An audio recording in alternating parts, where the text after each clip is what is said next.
एकलव्य, जिसने सिर्फ तीर चलाकर कुत्ते का मुंह सी दिया, इतना महान योद्धा कृष्ण के हाथों क्यों मारा गया?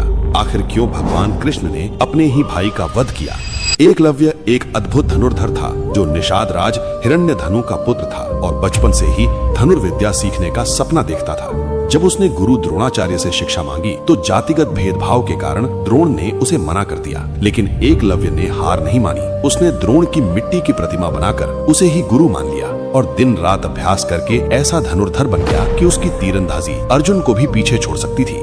जब द्रोणाचार्य को यह पता चला तो उन्होंने गुरु दक्षिणा में उसका दायां अंगूठा मांगा और एकलव्य ने बिना सवाल किए उसे काट कर दे दिया, जो उसकी निष्ठा और त्याग की मिसाल बन गया। बाद में पिता की मृत्यु के बाद वो श्रृंगवेरपुर का राजा बना और अपनी भील सेना के साथ कई युद्धों में उतरा। लोक कथाओं के अनुसार वो पौंड्रक वासुदेव और जरासंध जैसे कृष्ण विरोधी राजाओं का सहयोगी बन गया और 4 उंगलियों से ही इतने सटीक बाण चलाता था कि यदुवंश की सेना को भारी नुकसान पहुंचाने लगा। जब ये बात कृष्ण तक पहुंची तो धर्म की रक्षा के लिए वे स्वयं युद्ध में उतरे और दोनों के बीच भीषण संघर्ष हुआ, जहां एकलव्य की अद्भुत कला देखकर भी कृष्ण को उसे रोकना पड़ा और अंततः युद्ध में श्री कृष्ण की रणनीति और वीरता के चलते एकलव्य का वध हुआ और उसकी मृत्यु हो गई। कुछ परंपराओं में तो ये भी बताया जाता है कि एकलव्य का पारिवारिक संबंध श्री कृष्ण से था। एकलव्य पिता देवश्रवा, कृष्ण के पिता वासुदेव दोनों भाई थे, इसलिए एकलव्य को कृष्ण का चचेरा भाई माना जाता है। एक बार कमेंट में जरूर लिखना, जय श्री कृष्ण।